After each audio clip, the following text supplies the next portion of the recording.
né, nossa segunda convidada. Eu estou muito feliz. Boa noite, Boa doutora noite, Laura. Flavinha. Obrigada pelo convite. Muito obrigada. Estou muito feliz que nosso segundo podcast, que é a Inclusão Cast. Tá? Então, hoje a gente vai falar com a doutora... Não, vou deixar depois ela se apresentar. Tá? Vou deixar ela se apresentar. Só vou fazer agora um agradecimento ao Luiz e a Renata.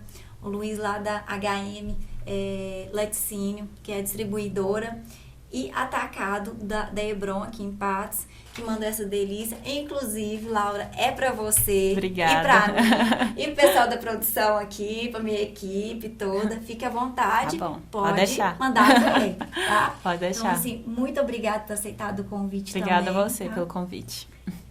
Agradecer meu excelentíssimo marido, que eu sempre vou falar isso, gente. Vai ficar cansativo, mas sempre vou falar isso. Pelo apoio a Formata Impressões, né? Então, muito obrigado ao Zé Carlos, que ele que fez a minha logomarca. Ficou linda. Né? Então, assim, tem todo um sentido aqui, diferentes, mas iguais. Lembrando vocês que é mais mesmo, é soma, tá, gente? Nós somos diferentes, mas nós somos iguais. Então, a gente vai estar falando hoje mais sobre a questão do diagnóstico, né? Porque se a gente for... E como esse mês agora é o mês do orgulho autista, inclusive você de azul. Pois né? Na última foco eu vim de azul. Deveria vir de azul. Em temática. Mas hoje eu vou apresentar para vocês, né? Vestida novamente da Múltipla. Olha eu aqui, gente, arraso, né? Agradecer a Cleide lá da Múltipla pela parceria, muito obrigada, Cleide, né? Sempre falei, não posso contar quanto tempo que eu te conheço, que é meio condenar nós, né? Mas assim, forte abraço para você. O Ebinho, que cedeu esse local aqui para nós, ótimo. Da construtora Ferreira, ele ficou encantado com o projeto, né? E quando eu apresentei, ele é cliente lá do meu marido, a gente tem um carinho muito grande por ele. E ele me deu, assim, uma força. E até a gente ia pro HZ, que eu tinha te comentado. Mas, assim... Nossa, mas que ficou muito bom mesmo. Então, assim, ele ofereceu toda essa estrutura para nós. Então, um forte abraço para você, para toda a equipe da construtora Ferreira, para sua família, Ebinho. Você sabe, né? Você mora no coração e muito obrigado por tudo que você está fazendo por mim, tá? O Zé Carlos, que fez essa logomarca aqui, eu não poderia deixar. Ele criou agora uma marca, a Tense, né? Para o pessoal quiser presentear, usar manches da suculenta, né? Então ele vai vender chinelo, né? O pessoal gosta muito dos cactos, né? Uhum. Até que tinha a Juliette, né? Uhum. Então, assim, ele tá fazendo a roupa feminina. Ele até falou que quer te presentear. Né? Então, assim, depois eu vou levar pra você. Então tá, vou cobrar. No dia da consulta do João Vitor, eu vou levar pra você um presente, que ele falou assim, eu quero presentear ela, tá? Só porque eu não consegui pegar a tempo. Não. Então, assim, a gente ainda vai tem encontrar as camisetas, né? Tem caneca, bem legal, tá? Então, assim, bom, vamos começar? Vamos. Aposto que tem várias pessoas. Outra coisa, gente, quem tá aí, se inscreve no canal para ajudar nós, para chegar em mais pessoas, dá um like aí para nós. Nossa, eu tô muito youtubense, hein? Tá mesmo, tá profissional. Mas é sério, gente, se inscreve aí para ajudar, para chegar mais pessoas e o YouTube achar que é legal e subir nosso vídeo aí. Laura, primeiramente, não tem como não tá falando. Hoje a gente vai focar sobre o autismo, questão desse mês também, ser do orgulho autista. Até quando eu tive uma entrevista com o Falcão, a gente focou bastante, porque a gente precisa ouvir mais, né, sobre... A estatística tá aí, a cada 48 crianças, um é autista. E aí eu te pergunto, melhor... Que isso, gente, eu tô atropelando tudo. Eu tô emocionada de você estar aqui. Tô atropelando tudo. Quem que é a Laura? Apresenta pra nós, eu já tô indo lá direto. Você já sabe, né? Aí já vai direto. Então, muito obrigada de novo pelo convite. Meu nome é Laura, eu sou neurologista infantil. Sou pediatra também, mas atualmente atuando mais na área da neurologia infantil. Eu sou de Patos mesmo, nasci aqui, meus pais também são médicos aqui na cidade. Eu venho aí de uma família com bastante médicos, irmãos médicos, pais médicos. E eu saí de Patos muito nova, saí daqui com 15 anos de idade, já para estudar fora. Emendei com faculdade, primeira residência, segunda residência. E agora voltei para Patos recentemente. Sempre tive essa vontade, saí daqui com o plano de ser médica, ainda não tinha planos de ser neurologista infantil. E aí, mas sempre tive vontade de fazer toda a minha formação e retornar para Patos. Claro que assim, eu fiquei muito tempo longe e tudo mais, mas deu certo de voltar e eu estou muito feliz de estar voltando aqui e poder estar atuando nessa cidade que eu tanto gosto. Então, assim, acaba que você conviveu também, né? Que o seu pai, o teu Tony, Isso. é neuro. E aí você acabou Isso te influenciou? Eu acho que, de certa forma, sim. Eu acho que qualquer profissão dos seus pais, que você vê que eles gostam muito de fazer aquilo, que você vê o brilho no olhar, igual eu sempre vi da minha mãe, que é pediatra, do meu pai, que é neurologista, juntei. Então, eu acho acho que a influência é nesse sentido, de eu ver que os dois têm muito prazer de fazer o que eles são. Atualmente, minha mãe não atua mais, mas meu pai ainda atua. E eu acho que isso me levou para a área da medicina, sabe? Inicialmente foi isso. E aí, acabou que já a paixão pela neuro partiu, assim, de mim mesmo. Meu irmão também é neurologista, os dois, né, atuam na neuroadulto, eu sou só na neuroinfantil. E aí acabou que é uma paixão de família mesmo, assim, mas meus pais sempre me deixaram muito aberto para o que eu queria fazer, até para a especialidade que eu queria, mas acabou que realmente bateu mais forte, assim, a área da neuro, sabe? E tem o seu tio também. Também, tio Rony. Que inclusive ele é médico lá da PAI. E vizinho da minha mãe, do meu irmão lá na roça. Pois é. Você já foi lá nos Já, Moreira? demais. Então eu sou de lá. Já foi demais, a família tá cheio aí. Tá, então assim, você tava sempre no meio, né? Sempre no meio.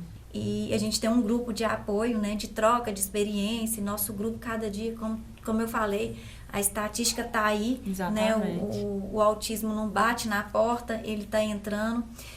Até a Fátima fala Dona Fátima, né? Ela até falou um dia, falou assim, não é praga, mas quem não tem um autista na família vai ter. Porque a estatística tá aí e a gente tá assustado com tanto, e a gente precisa tanto estar falando. As famílias entram naquele momento de luto, né? A gente sempre fala, aquele momento de luto. Exatamente. E realmente é. Yeah. Porque quando eu recebi, Laura, o diagnóstico, há 9 anos e meio atrás, se falava muito pouco. Muito pouco. A pessoa fala assim, você é instruída e tal, mas assim, foi um impacto muito grande para mim, dúvida. de eu esconder durante 1 ano, até fechar, porque antes fechava o diagnóstico só depois dos 3 anos. Nós vamos até falar dessa questão de hoje, questão de identificação, né?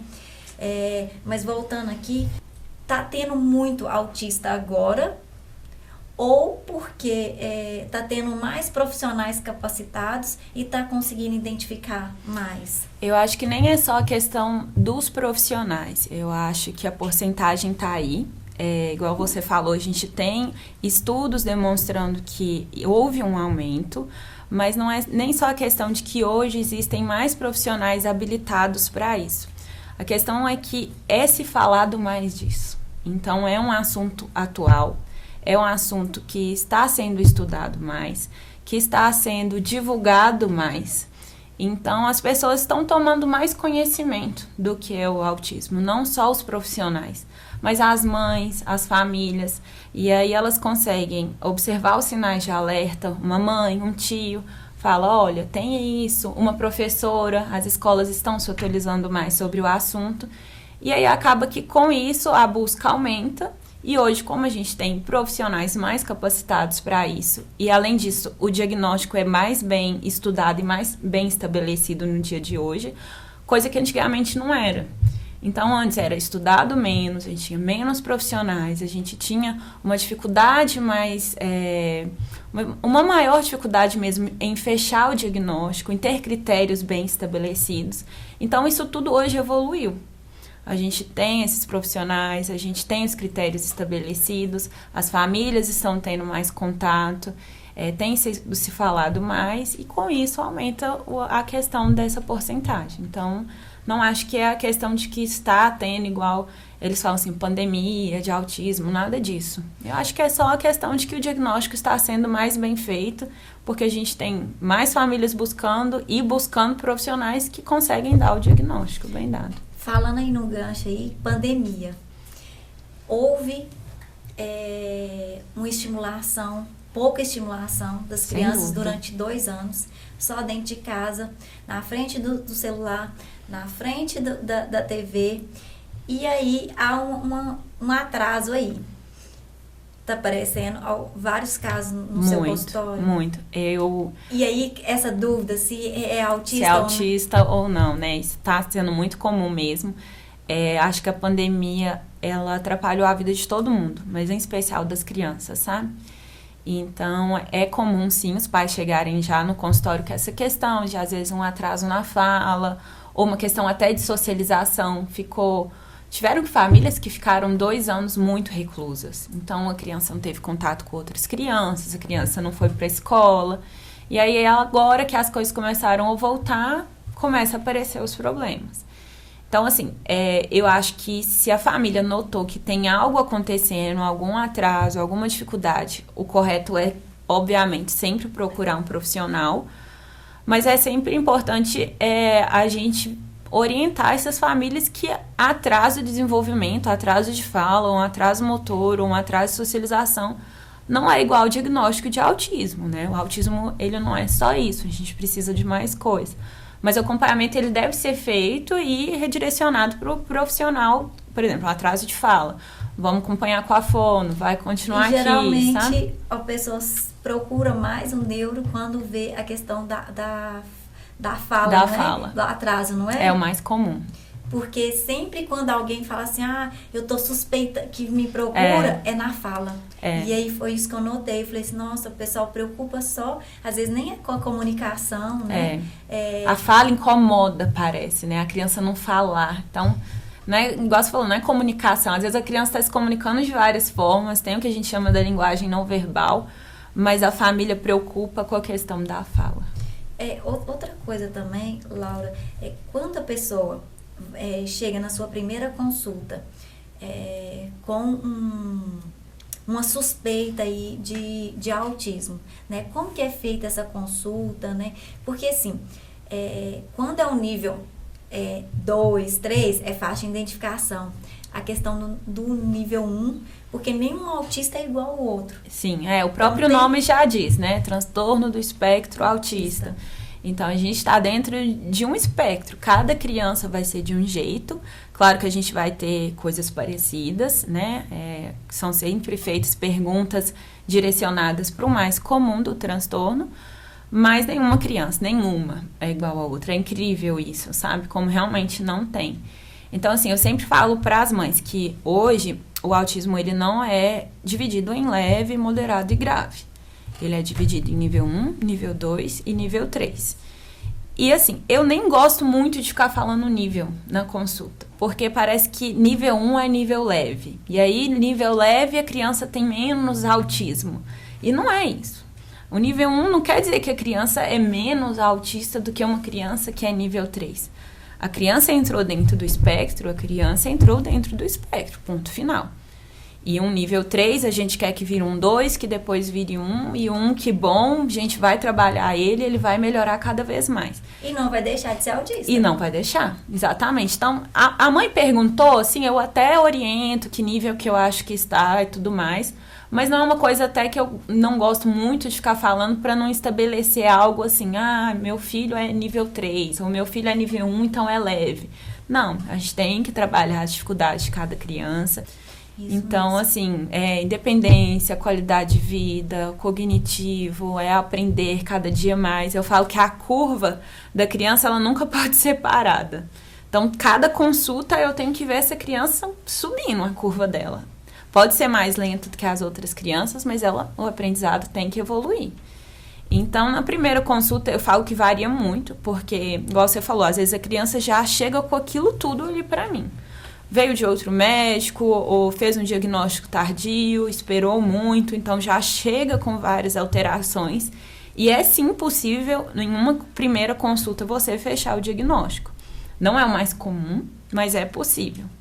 O mais comum é a criança ter alterações, a gente não espera, não fica de braço cruzado, inicia o acompanhamento multi, vai para fono, se precisar, vai para psicóloga, vai para TO, vai para psicopedagoga. Mesmo tendo não fechado um diagnóstico. Mesmo não tendo. A gente direciona a criança para aquilo que ela tem mais dificuldade, para aquilo que a gente não chegou e vai para toda a equipe multi, mas chegou com atraso de fala, vai para fono.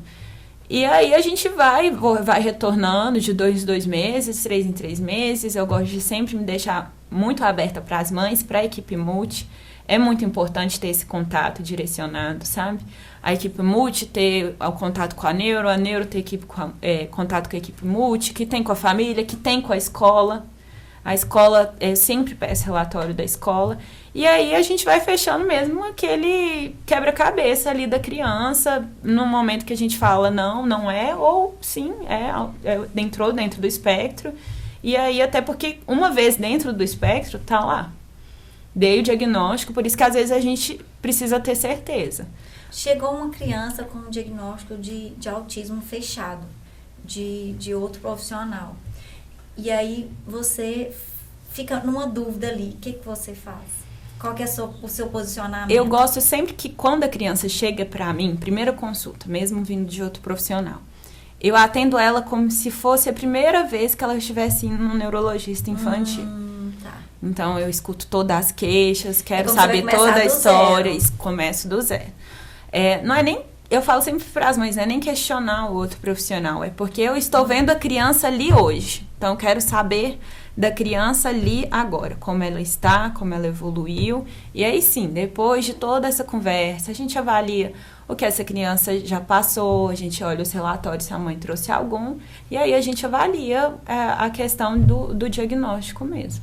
Que a gente sabe, né, o autismo é uma condição, não é uma doença, né?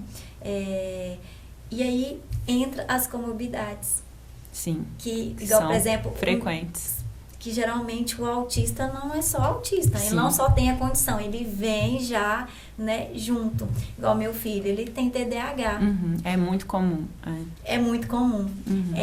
Inclusive, o pessoal sempre, um dos itens que o pessoal até mandou na entrevista do Falcão sobre TDAH e tal, eu deixei pra gente estar falando aqui, porque não só o autista, mas nós estamos tendo muito TDAH. Muito. E aí pode ter uma confusão aí também, né, do autismo com o TDAH. Sim.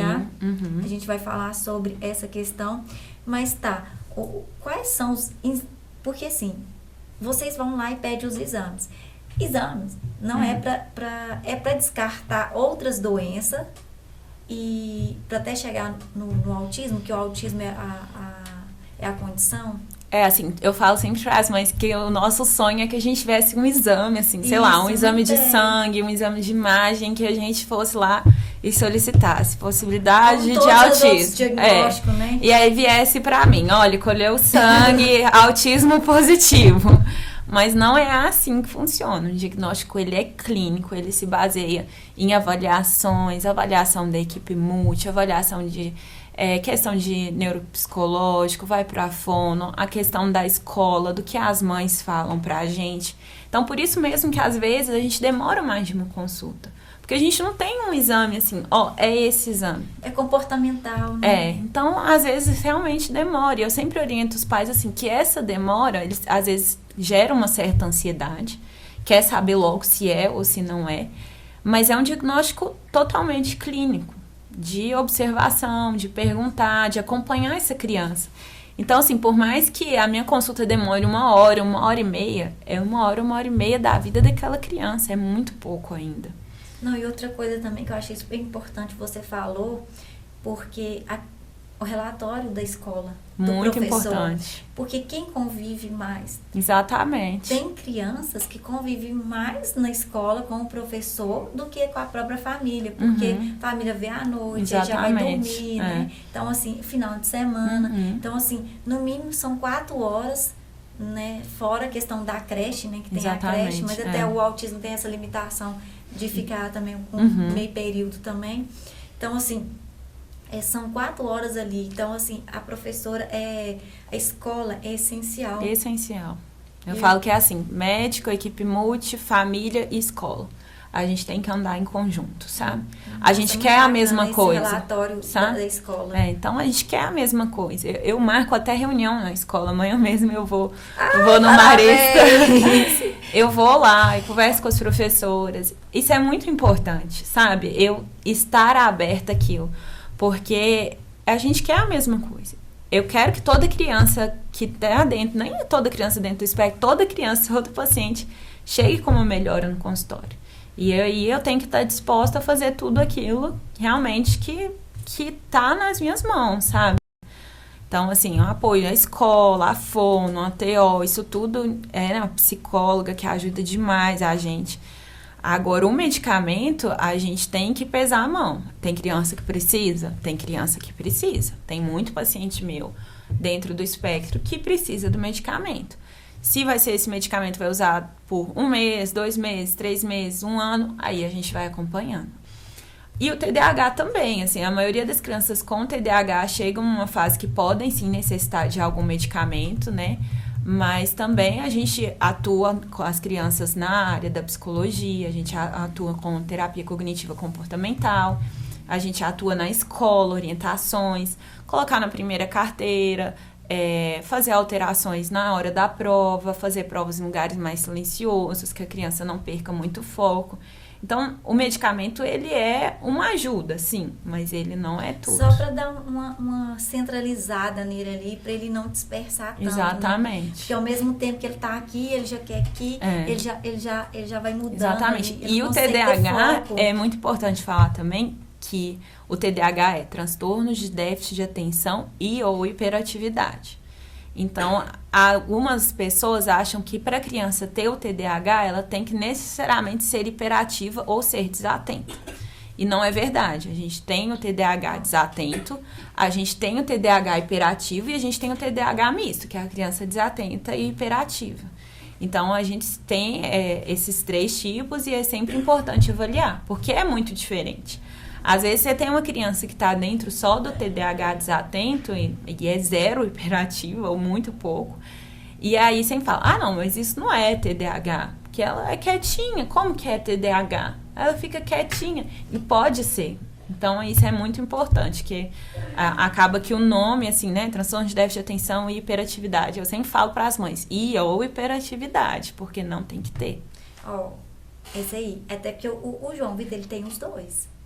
Sabe, ele tem tanto a desatenção, tanto a hiperatividade. Ele tem o desfoque dele e ele também tem, onde que é o maior, é a questão da hiperatividade dele, né? Então, assim, é uma coisa pra gente trabalhar muito com ele, essa questão, porque hoje, não sei se é por causa da idade também, agora realmente tá chamando atenção. Tá, né? Chamando bastante atenção nessa questão. Crise sensorial.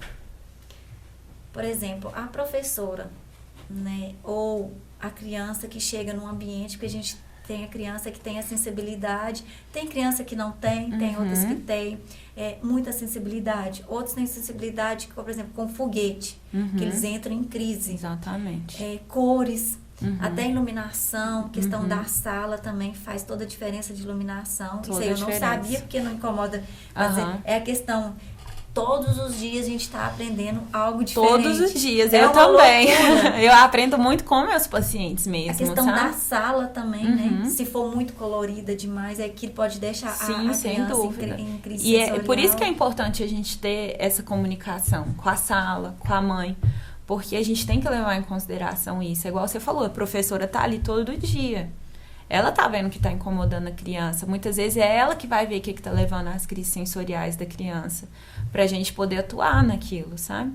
Então, a gente tá aprendendo com cada um a cada dia. Cada criança realmente é de um jeito, igual você falou. Tem paciente meu que não tem problema nenhum. Pode soltar fogo difícil, ligar liquidificador, colocar luzes, não tem nada. E já outros que, assim, escondem debaixo da mesa, tampam o ouvido, Furadeira, começam a gritar. latido Exatamente. O meu é latido de cachorro, né? Eu queria tanto ter um que eu acho que ajuda.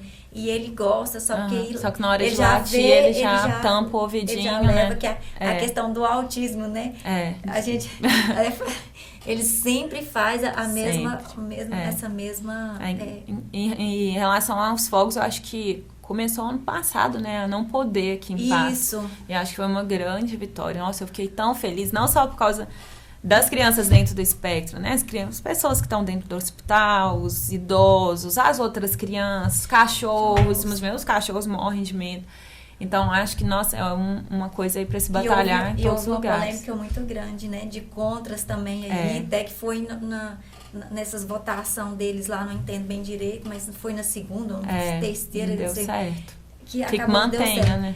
E que mantenha, porque assim, pelo menos eu senti que a cidade ficou mais... Nossa, eu senti demais. Mais. Igual tá tendo futebol direto. Eu também senti demais. Pelo menos na minha casa, que eu moro aqui pertinho. Então, eu não tô escutando. E tem sempre um ou outro, né? Claro, normal. Mas diminuiu bastante. Até no ano novo, assim, eu não sei se foi porque foi o primeiro ano, eu achei que reduziu muito. Eu sou devota Nossa Senhora da Aparecida. E esse ano... Tipo assim, eu tava esperando já dar meio-dia e já vim. Aquela assim, sabe?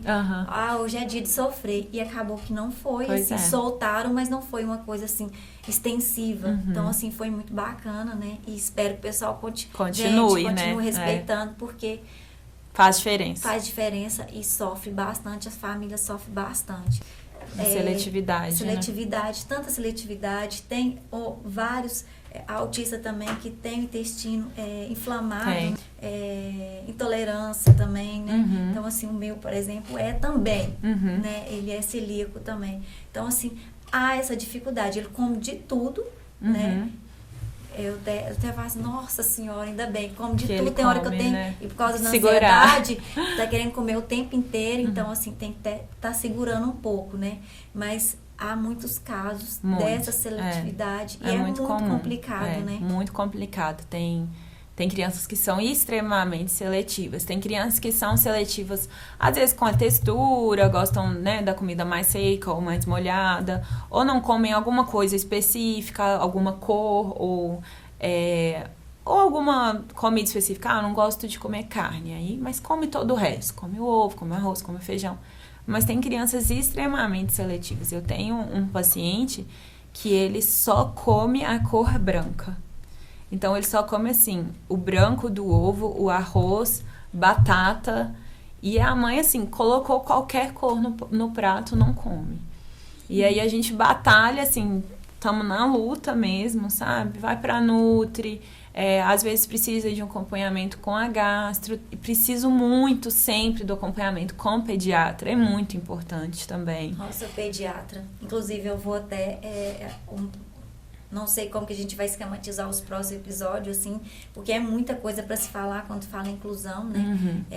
A gente precisa falar de vários assuntos, né? Igual eu falei, eu vou focar muito na questão do autismo, que é onde o meu mundo ali, né? Onde que eu tô e tudo. Mas a gente vai falar sobre o surdo, sobre o cadeirante, inclusive setembro, né?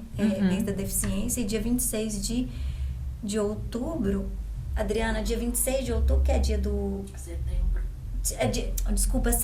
né? Setembro. Que é dia do surdo, a gente precisa também incluir. Sem dúvida. Todos, até a gente tem a Adriana, né? Apaixonada com a Adriana já. Não vou te abandonar, Adriana, você não vai...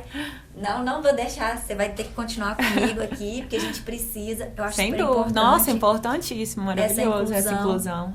Porque eu vi essa necessidade deles, essa carência também, sabe? De estar falando também.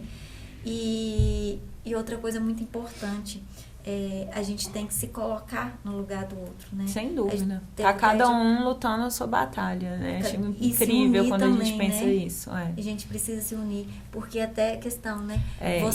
Você tem as suas diferenças, Exatamente. eu tenho as minhas diferenças, né? Então ninguém pensa que tanto que ia ser chato se todo mundo fosse Exatamente. igual. E eu acho que isso é muito importante você falar, por exemplo, aqui em Patos, a gente já tem uma equipe grande, graças a Deus, né? Espero que cresça mais ainda.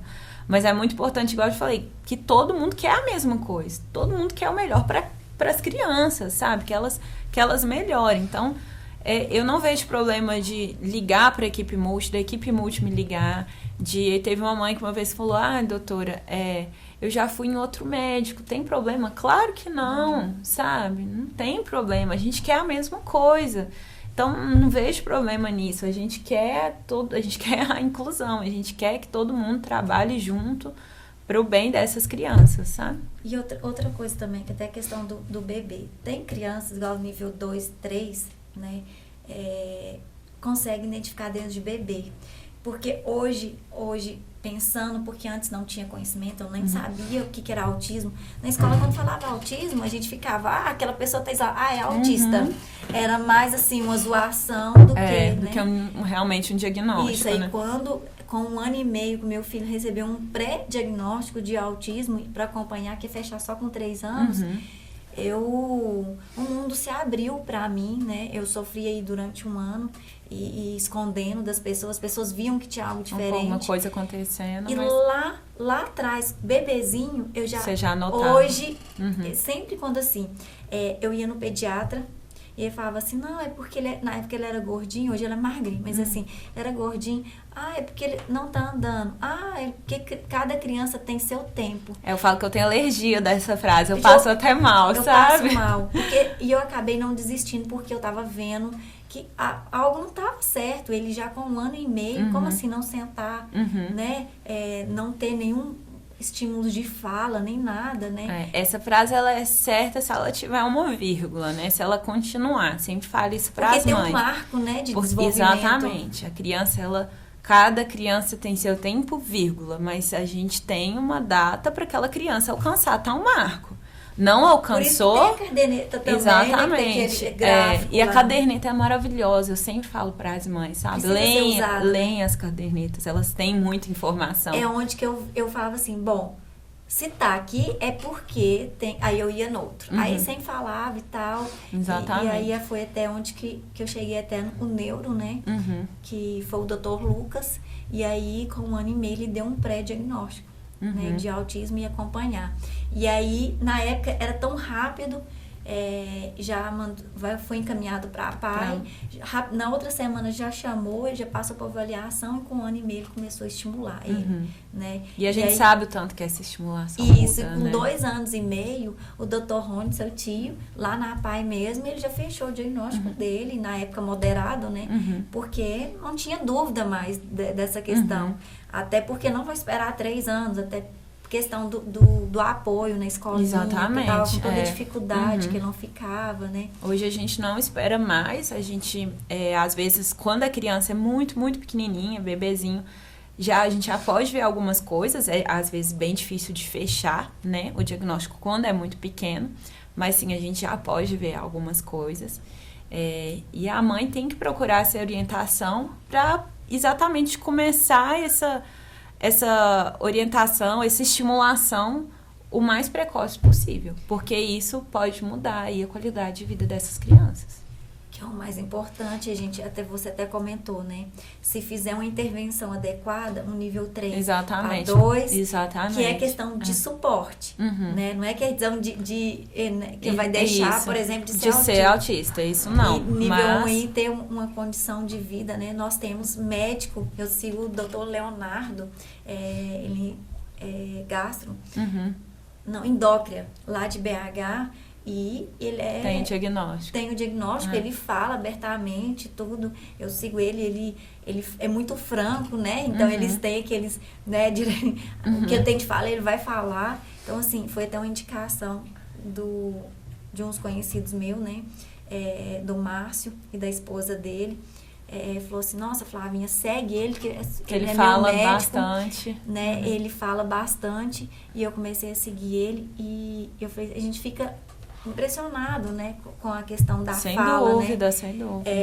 Por exemplo, o presidente da Onda, ele reside em Curitiba, porque assim, a Onda é nacional, então ele cada um tem é um município que vai criar, precisam de três conselheiros e fecha o conselho ali e traz os benefícios, que são os projetos, né, um pouquinho diferente de algumas associações, né? E aí você tem que ver a questão do treinamento, aí, por exemplo, o treinamento de empresa amiga que ele dá, de atendimento, né, ao autista e à família, é ele que dá.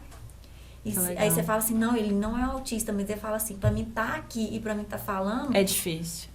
Foi difícil, ele tem um filho autista também, adolescente, e ele fala, eu preciso... pro resto da vida eu preciso de terapia. Pra mim estar aqui, são através de terapias também. Não é também. eu venci, né? Eu estou vencendo todo você dia. Vê a fala dele, o jeito que ele fala, né? Super esclarecido, entende muito e você fica assim, de boca aberta. Quando eu conheci ele a primeira vez na fala, foi ao vivo, numa live, e a gente estava participando até o ano passado, dia 18 de junho, dia do orgulho, que foi até uma reunião que a Morgana organizou com a Câmara Municipal, e ele participou. Quando ele falou que ele era autista, para mim foi uma surpresa. Não imaginou. E foi onde que eu motivei, foi assim, que a Morgana convidou, eu falei, tô dentro. Né? Era um período de pandemia que não podia e tudo, mas assim, eu falei assim, nossa, porque a gente se espelha. Por mais Sem que, por dúvida. exemplo, vamos supor, meu filho não vai chegar àquele nível, né, gente? Eu não gosto também de falar assim, não gosto de ficar criando esperança para não se decepcionar. Eu prefiro, porque até o autismo é uma montanha-russa. E que eu sempre falo com os pais, não se frustra, porque eu já me frustrei muito. Então, aquilo que a gente tem experiência, a gente passa... A gente vai ter altos e baixos, não tem como. Montanha-russa que sobe, desce, de repente ele tá subindo, de repente há uma caída muito grande, né? Então, a gente tem que estar preparado, e é onde que eu falo que os pais precisam passar por terapias também, sim, por eu ajuda. Sempre falo, é muito importante. E a gente vai estar trabalhando bastante esse tema, que é questão dos pais também. É igual essa questão que você falou, quando você recebeu o diagnóstico, foi muito difícil. É muito difícil, não tem como. Por isso que é muito importante esse peso do neurologista, do psiquiatra infantil, dar o diagnóstico para a família. Não é um diagnóstico que ninguém quer para o filho. Não. Então, assim, a gente tem hoje, graças a Deus, pessoas incríveis que estão dentro do espectro. A gente tem crianças que estão vencendo isso, cada dia, né, suas pequenas batalhas. Mas não é um diagnóstico que a gente sonha em ter para o nosso filho. Então, a hora que sai da boca do médico, olha, fechei o diagnóstico, seu filho está dentro do espectro autista. A gente tem que ter certeza disso. Não. Porque uma vez esse diagnóstico dado, o diagnóstico está dado, igual você falou, né? A gente não considera doença, então a gente não considera cura. A criança, ela vai vencer pequenas batalhas a vida inteira, mas ela leva esse diagnóstico para a vida inteira. E até para finalizar, doutora Laura, o que você falaria para os pais, né?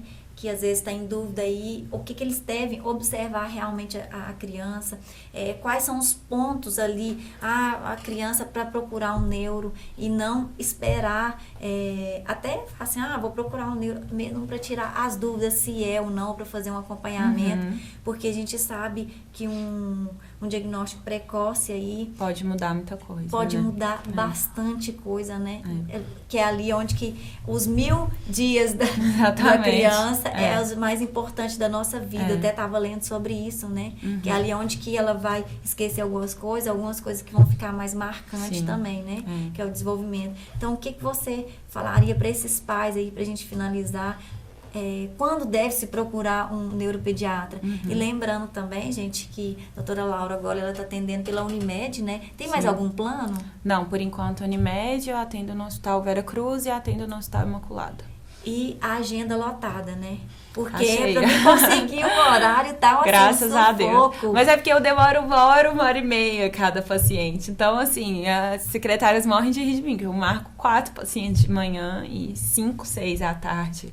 Então, assim, não é aquela correria. Eu preciso de tempo com essas crianças. Não são consultas rápidas, sabe? Não tem como tanto ser. que você tá sendo muito bem, igual eu falei, elogiada no grupo da Onda pelos pais que estão indo, né?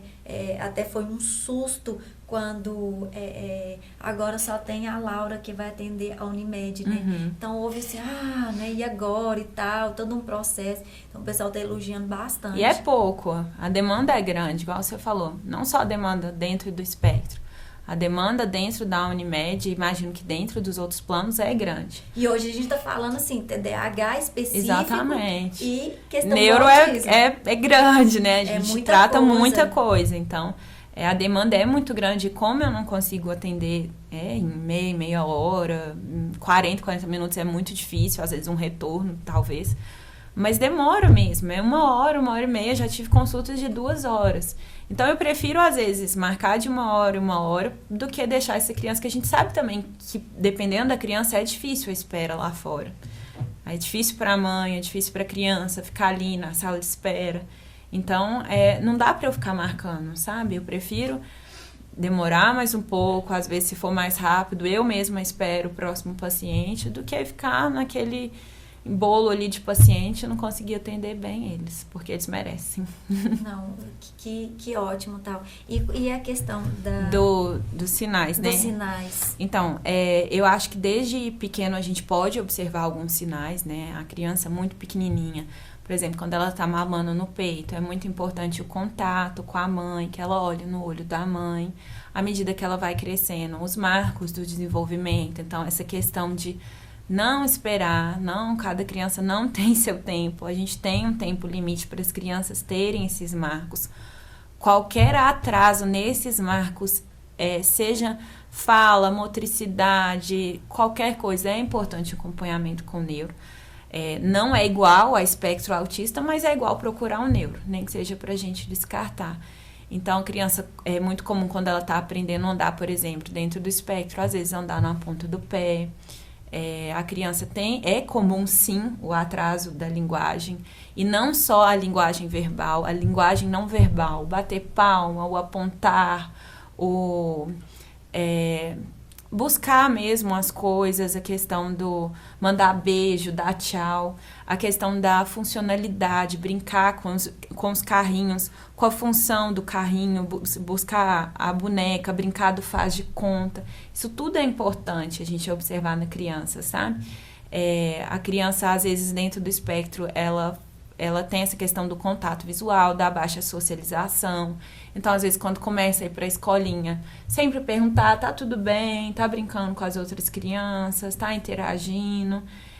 Então, buscar mesmo que esteja tudo normal. E uma vez que teve alguma coisa, buscar essa ajuda aí com o neurologista ou com o psiquiatra infantil, para a gente iniciar o segmento, iniciar o acompanhamento, e ou para descartar ou para dar o diagnóstico. E são inúmeros sinais, estereotipias, a ecolalia, mas eu poderia ficar aqui falando muito tempo sobre isso, mas é muito importante, assim, levar o que você está achando, a mãe, principalmente os pais, achou que tem algo alterado com a criança, fale com o pediatra, busque um neuro, busque uma fono, busque uma psicóloga, busque ajuda, não espere, nem que seja para o neuropsicólogo falar, olha, não, tranquilo, tá tudo bem, sabe? É só isso, tá tudo bem. Ou para ela falar, olha, realmente tem alguma coisa aí, vamos... E para ajudar. Exatamente. E orientar também, sabe? Isso ainda a gente tem que orientar cada vez mais. Então, é muito importante levar o que você está achando em consideração. Eu tô achando que não tá bem, já queria que estivesse falando. Busca uma fono, busca um neuro. Vamos ver como é que tá a questão da linguagem, sabe? Tem outros motivos de atraso de fala que tem que ser acompanhados. Então, é importante. E outra coisa também, até para me finalizar aqui, para os pais também ficar atento à questão de tudo milagroso, né? Porque tem pessoas de má fé Isso. que tá usando, aí a gente sabe, né? Sem dúvida. De casos e usa coisa milagrosa e que vai curar. Sem dúvida, isso é muito importante. Eu falei e aí, esses no dias desespero, né, Laura? Você busca qualquer passo coisa. por mim. Eu então, falo gente, que ficar sempre atento a isso, tá? A coisa milagrosa demais e que vai curar o autismo. Lembrar que autismo não é uma doença, é uma condição dele. Que é diferente de um TDAH, que é a doença, não é isso? Exatamente. É um transtorno de neurodesenvolvimento também, mas o TDAH, diferente do autismo, a gente pode ter crianças que evoluem muito bem e não vão ter o TDAH na vida adulta. Ou não, pode ter também a criança, é mais comum, inclusive, que a criança tenha sinais ainda do TDAH na vida adulta, mas que ela consiga manusear isso de forma melhor. Mas eu falo muito que é o mercado do autismo, né?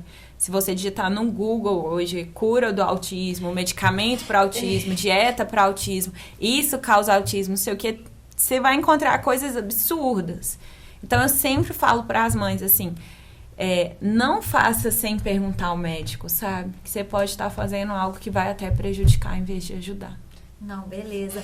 Muito obrigada. Obrigada a você, foi um prazer. Nossa, você arrasou. Parabéns pelo projeto. Tô muito feliz de ter sido convidada e vou seguir todos os próximos. E eu fiquei muito feliz porque a hora que eu falei, né, ela tô dentro também. Então, assim... Vencer a timidez aqui um pouquinho. Ela falou, sou tímida e arrasou.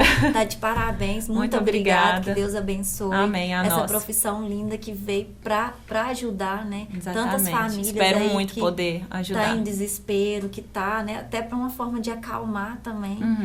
A gente agradece muito. E você continua, assim, dedicada e fazendo esse trabalho maravilhoso aqui em Patos. Amém. Que a gente precisava de mais profissionais. Exatamente. É só, igual assim, você falou, é somar, né? É questão de somar. Falar assim, mas agora há uma concorrência. Não, gente. Não, é mais um profissional, né? Pra tá ajudando e tá se unindo pela causa. Exatamente. Né? Então, muito obrigada. Obrigada a você, foi um prazer. Muito obrigada, gente. Gente, não esquece, tá? Não esquece de seguir, se inscrever no canal. Agradecer bastante a minha equipe, o Eduardo, a Adriana, ao Zé Carlos, todo o pessoal que tá por trás, né, do podcast. Agradecer a minha amiga, né, que tá sempre comigo, a Yara, a esposa do Dudu, que tá sempre comigo nas minhas lives, quando era de roupa ela tava junto. Então, gente, muito obrigada, vocês fazem a diferença, tá fazendo a diferença para esse podcast.